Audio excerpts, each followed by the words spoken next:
જી નમસ્કાર, હું TR Jadav TR એજ્યુકેશનમાં ફરીથી એક નવા વિડીયોમાં તમારું સ્વાગત છે. મિત્રો, હમણાં જીએસઆરટી દ્વારા જે હેલ્પરની ભરતી જાહેર થઈ છે, તો તે હેલ્પરની ભરતીની તૈયારી માટે આપણી ચેનલમાં ફ્રી વિડીયો લેક્ચર સિરીઝ શરૂ કરવામાં આવેલી છે. અમારી ચેનલ સાથે તમે જોડાયેલા રહો. અમારી ચેનલમાં હેલ્પરના સિલેબસ પ્રમાણે તમામ વિડીયો લેક્ચર અપલોડ કરવામાં આવશે, જેમાં ટેકનિકલ અને નોન ટેકનિકલ. તો મિત્રો, આ વિડીયોમાં વાત કરીશું જીએસઆરટીસી હેલ્પર ભરતી ઉપયોગી એમસીક્યુ ગુજરાતનો ઇતિહાસ. અગાઉ ભાગ ચાર ભાગમાં વિડીયો અપલોડ કરેલા છે, તો આ જે ભાગ છે 5, તો તેમાં ગુજરાતનો ઇતિહાસ વિશે ચર્ચા કરીશું. તો ચાલો મિત્રો સ્ટાર્ટ કરીએ.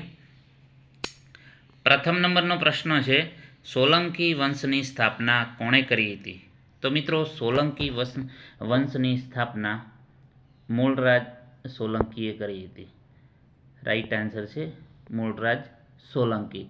મોસ્ટ આઈએમપી પ્રશ્ન છે, જે ગુજરાતના ઇતિહાસમાં સુવર્ણકાળ જેને ગણવામાં આવે છે તે સોલંકી વંશ. એના પછી વાત કરીશું, લોથલ કયા જિલ્લામાં આવેલું છે? મિત્રો, લોથલ અમદાવાદ જિલ્લામાં આવેલું છે. લોથલનો મતલબ શું છે? તો લાશનો ઢગલો, જેને લોથલ તરીકે ઓળખવામાં આવે છે. લોથલ મિત્રો એક પ્રાચીન બંદર હતું, એ પણ પ્રશ્ન પૂછાય છે.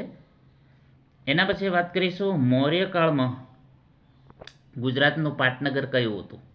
તો મૌર્યકાળમાં ગુજરાતનું પાટનગર ગિરિનગર હતું, એટલે કે ગિરનાર. મૌર્યકાળમાં જે ચંદ્રગુપ્ત મૌર્ય, અશોક, બિંદુસાર, જે મૌર્યકાળના રાજવંશો હતા.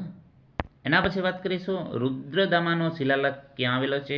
મોસ્ટ આઈએમપી પ્રશ્ન છે. રુદ્રદામાનો શિલાલેખ ગિરનારમાં આવેલો છે. અશોકનો શિલાલેખ પણ ગિરનારમાં આવેલો છે. એના પછી વાત કરીશું, કયા વર્ષે સૌરાષ્ટ્ર અને કચ્છનો સમાવેશ દ્વિભાષી મુંબઈ રાજ્યમાં કરવામાં આવ્યો હતો? તો તેનો સાચો જવાબ છે 1956માં. 1956માં સૌરાષ્ટ્ર અને કચ્છનો સમાવેશ દ્વિભાષીય મુંબઈ રાજ્યમાં કરવામાં આવ્યો હતો. એના પછી વાત કરીશું, ધોળકા શહેર પહેલાં કયા નામથી પ્રચલિત હતું? તો મિત્રો, ધોળકા શહેર પહેલાં વિરાટનગરી તરીકે પ્રખ્યાત હતું, અથવા તો પ્રચલિત હતું. એના પછી વાત કરીશું, 1930માં ગુજરાતમાં બનેલા કયા બનાવે સમગ્ર વિશ્વનું ધ્યાન ખેંચ્યું હતું? તો દાંડી કૂચ યાત્રા ગાંધીજી દ્વારા જે શરૂ કરવામાં આવી હતી, તેનું સમગ્ર વિશ્વએ ધ્યાન ખેંચ્યું હતું 1930માં, 12 માર્ચ 1930. એના પછી વાત કરીશું, ગુજરાત વિદ્યાપીઠની સ્થાપના કયા વર્ષે થઈ હતી? તો ગુજરાત વિદ્યાપીઠની સ્થાપના 1920માં કોના દ્વારા કરવામાં આવેલી હતી? તો મહાત્મા ગાંધી દ્વારા. એના પછી વાત કરીશું, બાદશાહ અકબરના સમયમાં ગુજરાતમાં કઈ સંવત શરૂ થઈ હતી? તો બાદશાહ અકબરના સમયમાં ગુજરાતમાં કઈ સંવત? તો ઇલાહી સંવત, જે અકબર દ્વારા શરૂ કરવામાં આવી હતી. એના પછી વાત કરીશું, કયા સત્યાગ્રહથી વલ્લભભાઈ પટેલ ગાંધીજીના શિષ્ય બનાયા હતા? તો મોસ્ટ આઈએમપી પ્રશ્ન, ખેડા સત્યાગ્રહ. એના પછી વાત કરીશું, ગુજરાતનો છેલ્લો રાજપૂત રાજા કોણ હતો? તો કર્ણદેવ.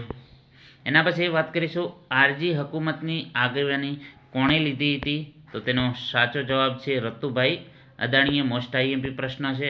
એના પછી વાત કરીશું, મોઢેરાનું વિખ્યાત સૂર્ય મંદિર કોના શાસન દરમિયાન બંધાયું હતું? તો તેનો રાઈટ આન્સર છે ભીમદેવ સોલંકીના સમયમાં 1026માં બંધાયેલું હતું. ગાંધીજીએ સૌપ્રથમ આશ્રમ ક્યાં સ્થાપ્યો હતો? તો ગાંધીજીએ કોચરબ આશ્રમ સૌપ્રથમ સ્થાપ્યો હતો અમદાવાદમાં. એના પછી વાત કરીશું, અમદાવાદમાં મજૂર મહાજનની સ્થાપના ક્યારે થઈ હતી? તો અમદાવાદમાં મજૂર મહાજનની સ્થાપના 1920માં થઈ હતી. એના પછી વાત કરીશું, સારસ્વત મંડળ ગુજરાતના કયા જિલ્લાઓનું પ્રાચીન નામ હતું? તો સારસ્વત મંડળ ગુજરાતના મહેસાણા અને બનાસકાંઠાનું નામ પ્રાચીન હતું. એના પછી વાત કરીશું, ઢસાના રાજવીએ ગાદી ત્યાગ કરીને દેશભક્તિનું ઉત્તમ ઉદાહરણ પૂરું પાડ્યું હતું. તે સોરી મિત્રો, આગળ આવી ગયા પ્રશ્ન થોડા. સોરી મિત્રો, ઢસાના કયા રાજવીએ ગાદી ત્યાગ કરીને દેશભક્તિનું ઉત્તમ ઉદાહરણ પૂરું પાડ્યું હતું? તો મોસ્ટ આઈએમપી પ્રશ્ન દરબાર ગોપાળદાસ. એના પછી વાત કરીશું મૂળરાજ સોલંકીના પુત્ર ચામુંડરાજે કોને હરાવેલ? તો ધારાનગરીના પરમાર રાજા સિંધુરાજને હરાવેલા હતા. એના પછી વાત કરીશું ગુજરાતમાં સ્વતંત્રતા નામનું અખબાર કોણે ચલાવ્યું હતું? તો મોસ્ટ આઈએમપી પ્રશ્ન છે ઈચ્છારામ સૂર્યરામ દેસાઈ. એના પછી વાત કરીશું વેળાવળનું પ્રાચીન નામ શું હતું? તો બિલાવલ. મોસ્ટ આઈએમપી પ્રશ્ન વેળાવળનું પ્રાચીન નામ બિલાવલ. એના પછી વાત કરીશું વાઘેલા વંશની સ્થાપના કોણે કરી હતી? તો વાઘેલા વંશની સ્થાપના વિશળદેવ વાઘેલાએ કરી હતી. એના પછી વાત કરીશું સિદ્ધરાજ જયસિંહે કયા નામો ધારણ કરેલા હતા? તો સિદ્ધરાજ જયસિંહે બર્બરક જીષ્ણુ, અવંતીના ત્રિભુવનગંડ અને સિદ્ધ ચક્રવર્તી. એના પછી વાત કરીશું ગુજરાતમાં મોગલ શાસનનો આરંભ કરનાર કોણ હતો? તો તેનો સાચો જવાબ છે અકબર. મૈત્રક શાસનનો અંત કોના દ્વારા થયો હતો? તો આરબોના હુમલા દ્વારા. એના પછી વાત કરીશું દામાજીરાવ ગાયકવાડ વડોદરાને ક્યારે જીતી લીધું હતું? તો 1731માં. મૈત્રક વંશનો કુળ ધર્મ? તો તેનો સાચો જવાબ છે શૈવ ધર્મ.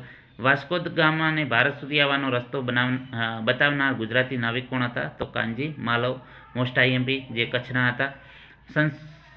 સંસ્કૃત સંકીર્તન અને પ્રબંધ ચિંતામણી ગ્રંથો કયા વંશની માહિતી આપે? તો ચાવડા વંશની, વનરાજ ચાવડા. એના પછી વાત કરીશું ગુજરાતના સુલતાનોના સમયમાં કયું બંદર પોર્ટુગીઝોએ જીતી લીધું હતું? તો તેનો સાચો જવાબ છે દીવ. મહેસાણા જિલ્લાના કયા સ્થળે પ્રાગ ઐતિહાસિક અવશેષો પ્રાપ્ત થયેલા? તો લાંગણજ. એના પછી વાત કરીશું સલ્તનત સમયમાં ઘોડાના સોદાગરોનું મુખ્ય કેન્દ્ર તરીકે કયું નગર પ્રખ્યાત હતું? તો ખંભાત. ગિરનાર પર્વતનું પૌરાણિક નામ શું હતું? તો રેવતક. એના પછી વાત કરીશું માંડલિક મહાકાવ્યની રચના કોણે કરી હતી? તો તેનો સાચો જવાબ છે કવિ ગંગાધર. ગુર્જર પ્રતિહારની રાજધાનીનું નગર કયું હતું? તો ભીનમાલ. મોસ્ટ આઈએમપી પ્રશ્ન છે. એના પછી વાત કરીશું અમદાવાદમાં ગુજરાતની પ્રથમ પદ્ધતિસરની ટંકશાળ કોણે શરૂ કરી હતી? તો અહમદ શાહ પહેલાએ. એના પછી વાત કરીશું કઈ બે નદીઓ વચ્ચેનો પ્રદેશ લાટ પ્રદેશ કહેવાતો? મહી અને રેવા. એના પછી વાત કરીશું સલ્તન યુગના ગુજરાત માટે આધારભૂત ગ્રંથ કયો છે? તો મીર આતે અહમદી. મીર આતે અહમદી. એના પછી ચર્ચા કરીશું બીજા પ્રશ્નની. શ્રી કૃષ્ણના બાળ મિત્ર સુદામા ક્યાંના હતા? તો પોરબંદર. ગાંધીજીનું વતન? તો પોરબંદર. સિદ્ધરાજ જયસિંહે કઈ નદીના કિનારે રુદ્રમહાલ બંધાવ્યો હતો? સરસ્વતી. સોલંકી યુગ દરમિયાન ગુજરાતમાં કયા જાણીતા જૈન વિદ્વાન થઈ ગયા? તો હેમચંદ્રાચાર્ય. ગુજરાતમાં આપણે હેમચંદ્રાચાર્ય યુનિવર્સિટી છે, ક્યાં આવેલી છે? તો એ કોમેન્ટમાં લખજો. એના પછી વાત કરીશું ગુજરાતના પ્રાચીન ઇતિહાસનું સર્જન કરનાર વિદ્વાનો કોનું નામ જાણીતું છે? તો હસમુખ સાંકળિયા. ડૉક્ટર હસમુખ સાંકળિયા. એના પછી વાત કરીશું મોહમ્મદ ગઝનવીએ ગુજરાત ઉપર ચડાઈ કરી તે સમયે ગુજરાતનું કોનું શાસન હતું? તો તેનો સાચો જવાબ છે ભીમદેવ પહેલા. સોલંકી રાજાઓના સમયમાં ગુજરાત કયા નામે ઓળખાતું? ગુર્જર દેશ. ગુજરાતમાં વ્યાયામ પ્રવૃત્તિના જનક તરીકે કયા બે મહાનુભાવોના નામ જાણીતા? તો છોટુભાઈ પુરાણી અને અંબુભાઈ પુરાણી. મોસ્ટ આઈએમપી પ્રશ્ન. એના પછી વાત કરીશું ગિરનાર શિલાલેખનું સૌપ્રથમ વાંચન કોણે કર્યું હતું? તો જેમ્સ પ્રિન્સીસે. ઈસવીસન 1948માં ગુજરાતનો કયો પ્રદેશ કેન્દ્રશાસિત હતો? કચ્છ. એના પછી વાત કરીશું જયશિખરી ચાવડાએ કયું નાનું રાજ્ય સ્થાપ્યું હતું? તો તેનો સાચો જવાબ છે પંચાસર. ગુજરાતમાં ખેડૂતોએ કરેલો પ્રથમ સત્યાગ્રહ? તો ખેડા સત્યાગ્રહ આવશે મિત્રો.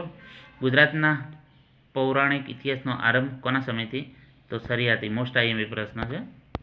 એના પછી વાત કરીશું તાના અને રીરી નાગર કન્યાઓ ક્યાંની હતી? તો વડનગરની. કર્ણદેવ સોલંકીએ કયા સ્થળે ભીલ સરદાર આશાને હરાવીને કર્ણાવતી નામે નગરી વસાવી હતી? તો આશાવલ. વડોદરા જીતનાર પ્રથમ મરાઠા સરદાર? તો દામાજીરાવ ગાયકવાડ. મોઢેરાનું સૂર્યમંદિર કોના સમયમાં? તો ભીમદેવ પહેલાના. એના પછી વાત કરીશું ગુજરાતનો પ્રથમ સ્વતંત્ર સુલતાન કોણ હતો? તો તાતાર ખાન. મોહમ્મદ શાહ નામે પણ ઓળખાતો. એના પછી વાત કરીશું 1902માં અમદાવાદમાં પહેલી જ વાર કોંગ્રેસનું અધિવેશન યોજાયું. તેના અધ્યક્ષ કોણ હતા? તો સુરેન્દ્રનાથ બેનર્જી. કાંકરિયા તળાવ કોણે બંધાવ્યો? તો કુતુબીન અહમદ શાહે. એના પછી વાત કરીશું સલ્તન યુગમાં ગુજરાત ના કયા શહેરને દુનિયાનું બજાર કહેવામાં આવતું? તો અમદાવાદને. નેક્સ્ટ, પારસીઓને આશ્ચર્ય આપનાર રાજા કોણ હતા? તો જાદી રાણા. લોથલનો રસ્સો થાય? તો લાસોનો ઢગલો. સિદ્ધપુરનું પૌરાણિક નામ? શ્રીસ્થળી. ગુજરાતનો ઇતિહાસ શામાંથી મળે છે?